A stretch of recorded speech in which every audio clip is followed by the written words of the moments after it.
Hello guys, good morning. मैं आज आपको बिपिन चंद्र की हिस्ट्री ऑफ मॉडर्न इंडिया करवाने जा रही हूँ। सबसे पहले मैं आपको अपने चैनल के बारे में कुछ बताना चाहती हूँ। मैंने ये चैनल सिर्फ उन लोगों के लिए, स्पेशली उन लोगों के लिए बनाया है जो बच्चे आईएएस की प्रेपरेशन तो कर रहे हैं लेकिन वो अफोर्ड नहीं कर सकते और उनको डिफ़िकल्टी आती है जब वो इंग्लिश सब्जेक्ट में कुछ पढ़ते हैं। स्पेशली कुछ बच्चे होते हैं जो उनकी बैकग्राउंड ऐसी होती है कि वो उनको अच्छे रिसोर्सेज नहीं मिल पाते, तो बस उनकी हेल्प करने के लिए। और मैं खुद एक एस्पायरेंट हूँ आईएएस की, सो मैंने सोचा क्यों ना साथ साथ में मैं शायद अगर हो सके तो मैं औरों की हेल्प कर सकूँ। सो आज हम सबसे पहले जो चैप्टर है वो पढ़ेंगे, the decline of Mughal empire. The decline of Mughal empire. मैं इसको पोर्शन वाइज करूँगी थोड़ा थोड़ा, क्योंकि ये बुक बहुत ज़्यादा काफ़ी वास्ट बुक है और हम इसे धीरे धीरे पढ़ेंगे और इसके नोट्स बनाते जाएंगे। ओके, सबसे पहले है the decline of Mughal empire, जो हमारा फर्स्ट चैप्टर है। तो देखिए, the great Mughal empire, the envy of contemporaries for almost 2 centuries, declined and disintegrated during the first half of the 18th century। ये जो फर्स्ट पैराग्राफ है उसमें वैसे बेसिकली मैं आपको मेन बातें बताऊंगी। तो क्या बताया हुआ है कि जो मुग़ल एम्पायर था वो 1803 तक फिनिश हो गया था, ऑलमोस्ट एंड ऑफ 1803 तक। और जो दिल्ली थी जो मेन हमारी कैपिटल है, वो ऑक्यूपाइड कर दी गई थी ब्रिटिश आर्मी के थ्रू। एंड जो मुग़ल एम्पायर थे वो उनका जो स्टेटस था वो कम हो गया था, रिड्यूस्ड हो गया था, और वो जस्ट एक मेयर पेंशनर बनकर रह गए थे फॉरेन पावर पर। क्योंकि जब ईस्ट इंडिया कंपनी का हमारे देश पर राज हो गया तो उसके बाद क्या हुआ, जो मुग़ल एम्पायर था, एम्परर था, जो काफ़ी टाइम से उनकी जो लॉन्ग हम पढ़ते हैं कि कितना टाइम उन्होंने इंडिया पर राज किया, वो सब कुछ हम पढ़ेंगे।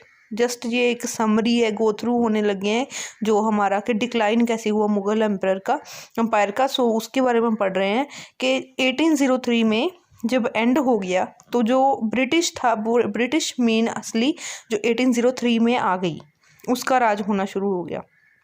और इसके बाद जो है इंडिया में मिडीवल जो टाइम है वो social, economic and political structure जो थी वो सारी चेंज हो गई थी।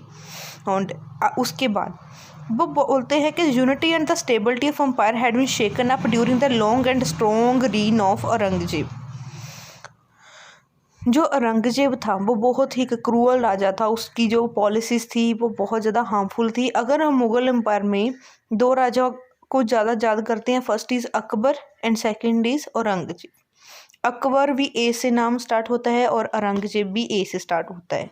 हम इन दोनों की बात इसलिए करते हैं क्योंकि जो अकबर है वो बहुत ही ज़्यादा एक दयालु पर्सन था, वो बहुत ही अच्छे कामों के लिए, गुड डीड्स की वजह से हम उनको जानते हैं। बट औरंगजेब है जो बिल्कुल ऑपोजिट था।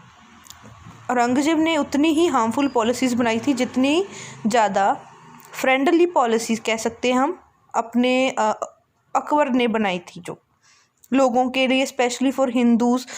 उसके धर्म में था कि उसके टाइम में था, अकबर ने सोचा कि हिंदू और मुस्लिम जो सब हैं, उसने कभी भी रिलीजियस बेस पर डिस्क्रिमिनेशन नहीं की थी, लेकिन औरंगजेब ने बहुत ज़्यादा की थी।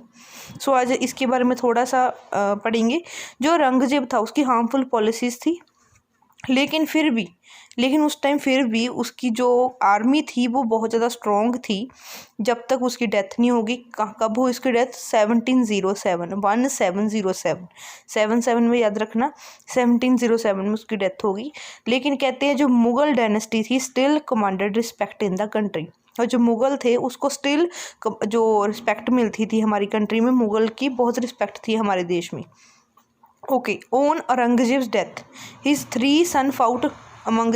और उसके बाद क्या हुआ, जब उसकी डेथ होगी तो उसके 3 सन थे। और आपको पता है जब कोई भी राजे की डेथ होते उसके बच्चों में अक्सर फाइट होती थी उस टाइम पर कि मैं ही ये गद्दी लूँगा जब मैं लूँगा। तो उसका एक जो बेटा था बहादुर शाह, जो 65 ईयर्स ओल्ड था, वो जीत गया क्योंकि बहुत ज़्यादा वो एक समझदार, डिग्निफाइड, एबल था, काफ़ी समझदार था वो। उसने जो पॉलिसीज़ थी कॉम्प्रोमाइज़ एंड कॉन्सिलेशन, मतलब किसी के साथ कॉम्प्रोमाइज़ कैसे करना है, किसी के साथ रिश्ता कैसे जोड़ना है, उसको ये सब कुछ पता था। There was evidence of the reversal of some of the narrow minded policies and the measure adopted by Aurangzeb.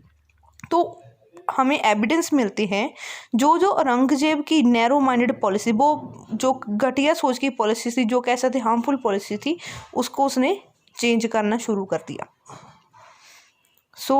सबसे पहले ही adopted a more tolerant attitude towards the Hindu chiefs and raja. सबसे पहले जो बात की गई है कि उसने भी हिंदू और राजा से, जो हिंदू चीफ्स थे, उनके साथ अच्छा रिलेशनशिप बनाना शुरू कर दिया। नो डिस्ट्रक्शन, देखो ये चीज़ बहुत ज़्यादा इंपॉर्टेंट है, ये हाईलाइट करो। No destruction of temple in his reign. देखो मोस्टली क्या होता था जब भी मुग़ल जो राज था उसमें क्या था कि मोस्टली जो मुग़ल्स होते थे वो टेम्पल्स को डिस्ट्रक्शन करते थे और अपनी खुद की एक अलग ही हम वो बना देते थे, कोई मस्जिद या कुछ भी ना। लेकिन जब बहादुर शाह का टाइम आया तो उसने उस टाइम कोई भी टेम्पल को नो डिस्ट्रक्शन होनी शुरू हो गई। In the beginning he made an attempt to gain greater control over the Rajput states of Amber and Marwar. देखो उस टाइम अंबर जो था और जोधपुर, मारवाड़ को जोधपुर कहते हैं अभी को, उसका नाम वो था क्योंकि राजपूत जो स्टेट्स थी बहुत फेमस थी और उनका दबदबा था बहुत ज़्यादा। तो उस टाइम उसने क्या कहा, जो जय सिंह था उसको रिप्लेस करने की कोशिश की उसके यंगर ब्रदर विजय सिंह से एट अंबर, एंड जो अजीत सिंह था मारवाड़ से, जो जोधपुर से जो अजीत सिंह था उसको क्या किया, उसको कहा गया कि मुझे जो अपनी पावर है, जो अथॉरिटी है सारी दे दो, मुगल अथॉरिटी के अंडर सारा कुछ दे दो, ठीक है। He also made an attempt to garrison the cities of the Amber and Jodhpur. Garrison means होता है कि उसने सारी जो फौज है उनके एरिए के आले दुआले आस पास रख दी, लगा दी कह दो, ताकि वो उस पर हमला कर सकी। इतना कुछ किया उसने उस टाइम, ट्राई किया कि राजपूतों को भी हम मतलब मैं उनको हराकर उनका सारा जो एरिया है वो अपने कब्जे में कर लूँ। But this attempt was however met with firm resistance. कहता है वो फर्म रेजिस्टेंस है, मतलब कि जितनी उतनी कोशिश की उतना ज़्यादा उसको उसका नुकसान हुआ। उसने क्या स्टार्ट कर दिया, सेटलमेंट कर दी दोनों स्टेट से, किस किस से, अंबर से और जोधपुर से। Through this settlement was not magnanimous. Magnanimous मतलब वो दिल से नहीं खुश था लेकिन उसको करनी पड़ी। तो उसने क्या किया, अजीत सिंह और जय सिंह के साथ हाई मनसब, जो जहाँ पर टैक्सिंग वो सिस्टम होता था, हाई मनसब या रैंक, मनसब मीन्स रैंक, उसको हाई रैंक देना शुरू कर दिया अपने राज्यों में, ठीक है जी। उसकी जो पॉलिसीज थी टुवर्ड्स द मराठा सरदार वो हार्टेड कॉन्सिलेशन थी, मतलब कि उसने ज़रूर उनसे सुलह की थी लेकिन वो मतलब पूरी मन से खुश नहीं था। While he granted them the Sardeshmukhi of the Deccan, he failed to grant them the Chauth and to satisfy them fully. क्या हुआ, जब डेक्कन में उसने सरदेशमुखी की टैक्स की फॉर्म थी वो जब उसको दी वो पूरी तरह से सेटिस्फाई न कर पाया मुगलों को, मराठों को। He also did not recognise Shahu as the rightful Maratha king. जो शाहू राजा था मराठा किंग का, उसको वो एक पावरफुल या राइटफुल किंग नहीं समझता था, इसलिए उसने क्या किया, ताराबाई और शाहू की फ़ाइट हो गई सुप्रीमेसी के लिए। उसने ताराबाई कहता था मैं सुपर हूँ, मैं ज़्यादा बड़ा हूँ, शाहू कहता था मैं, तो उसके बीच में फ़ाइट होनी शुरू होगी। The result was Shahu and Maratha sardars remained dissatisfied. इस वजह से मुगलों के साथ भी उनका रिलेशन ख़राब होने लगा। जो शाहू था वो गुस्से में था क्योंकि शाहू को वो अच्छा नहीं समझता था। ऐसे ऐसे क्या हुआ, जो पीसफुल इन्वायरमेंट था वो फिनिश होने लग गया और मराठों की फ़ाइट होनी शुरू होगी। मराठों जो सरदार थे वो एक दूसरे से भी फाइट करते थे और मुगलों के साथ भी फाइट करते थे, ठीक है। आगे क्या हुआ, बहादुर शाह है try to conciliate the rebellious Sikh by making peace with Guru Gobind Singh ji and giving him a high mansab. जो बहादुर शाह था उसके बाद सिखों का बहुत ज़्यादा उस टाइम का अगर हम हिस्ट्री पढ़ते हैं तो सिखों की एक बहुत ही अच्छी हिस्ट्री है हमारे पास। तो उस टाइम श्री गुरु गोविंद सिंह जी जो सिखों के 10वें गुरु हैं, उनके साथ अच्छा रिलेशन बनाने के लिए उन्होंने बहादुर शाह ने हाई रैंक देना शुरू कर दिया।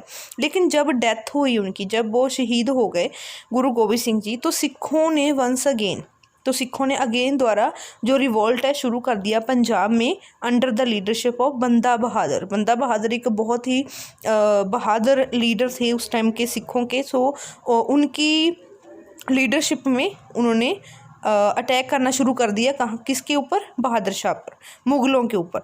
The emperor decided to take strong major and himself led a campaign against the rebel. So क्या किया एम्परर ने? सोचना शुरू कर दिया कि अभी मुझे भी थोड़ा सा अगर मेरे साथ अटैक हो रहा है तो मुझे भी थोड़ा सावधान होना चाहिए, मुझे भी कुछ करना चाहिए।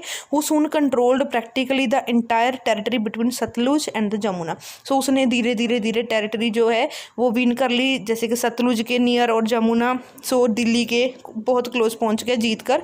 Even though he succeeded in capturing Lohgarh.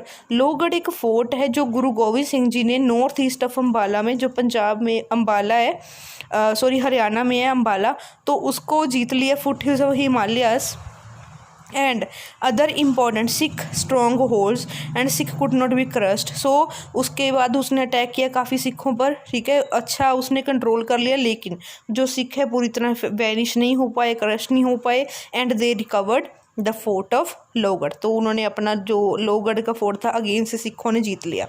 आगे क्या है? Bahadur Shah conciliated Chhatrasal and the Bundela chief and remained the loyal feudatory and the Jat chief Churaman who joined him in the campaign against Banda Bahadur. तो धीरे धीरे बहादुर शाह ने क्या किया, और जो पंजाब के और बड़े बड़े चीफ थे उनके साथ ज्वाइन करना शुरू कर दिया। और किसके खिलाफ? बंदा बहादुर के खिलाफ। There was further deterioration in the field of administration. आगे आगे एडमिनिस्ट्रेशन में भी प्रॉब्लम होने लगी। जो पोजीशन ऑफ स्टेट फाइनेंसेस थी, वो फाइनेंस जो मनी की प्रॉब्लम बहुत हो रही थी। जैसे कि हम एग्जांपल देते हैं कि 1707 में क्या हुआ, 30 करोड़ रुपीज़ जो एग्जॉस्टेड हो गए। जो उसके इतनी ज़्यादा फाइट्स हो रही थी, उस वजह से उसको अपनी फ़ौज पर इतना पैसा खर्च करना पड़ा, और इसकी वजह से क्या हो रहा था, मनी जो है एग्जॉस्टेड हो रही थी। सो वो फाइनेंशियली भी वीक हो रहा था। Bahadur Shah was groping towards the solution of the problem by settling the empire. So उसने बहुत सारी ट्राई की, बहुत कोशिश की कि मैं अपनी प्रॉब्लम सॉल्व करूँ, ये वाली कोई सोल्यूशन निकालूँ। He might have revive the imperial. So उसने सोचा मैं दोबारा से अपना जो फॉर्चून है अपनी उसको रिवाइव करूँ, दोबारा ठीक करूँ। लेकिन अनफॉर्चुनेटली तो क्या हुआ, अब किस्मत थी तो उसकी डेथ हो गई। अनफॉर्चुनेटली उसकी डेथ हो गई 1712। Plunge the empire once again into civil war. So क्या हुआ, सो पहले जो तो सिविल वार होगी। सिविल वार मीन्स जो बड़े बड़े नोबल प्रोफेशन थे, अब उन्होंने सोचा कि हम भी राज कर सकते हैं। जरूरी नहीं जो मुगल एम्पायर ही है, जो अंदरूनी जैसे कि किसी का जो मनसबदार हो गए जाके ऐसे तो हाई रैंक वाले जो पर्सन थे, उन्होंने सोचा हम भी अम्पायर के लिए लड़ाई कर सकते हैं। सो अगला पार्ट जो हम पढ़ेंगे वो यही पढ़ेंगे। तो आज के लिए मैंने आज आपको सिर्फ और सिर्फ थोड़ी सी इंट्रोडक्शन दी है बहादुर शाह के बारे में। जो बहादुर शाह था वो औरंगजेब का बेटा था, जिसकी एज 65 ईयर्स ओल्ड थी जब उसने फर्स्ट टाइम जो गद्दी थी वो संभाली थी, ठीक है ना। और उसके टाइम जो जो चीज़ें हुई आप पढ़ रहे हो, आप एक अलग सा व्यू देखेंगे कि जो जो हिस्ट्री में हुआ है, क्या अप्स एंड डाउन्स आए, क्या लाइफ थी लोगों की, और इससे आई थिंक आपको बहुत ज़्यादा हेल्प होगी। और हम धीरे धीरे थोड़ा सा टॉपिक डेली कवर करेंगे। ओके, होप्स आप सभी को समझ आया। Please like and share and comment also. अगर आपको कोई भी कमी लग रही है so please. Thank you so much.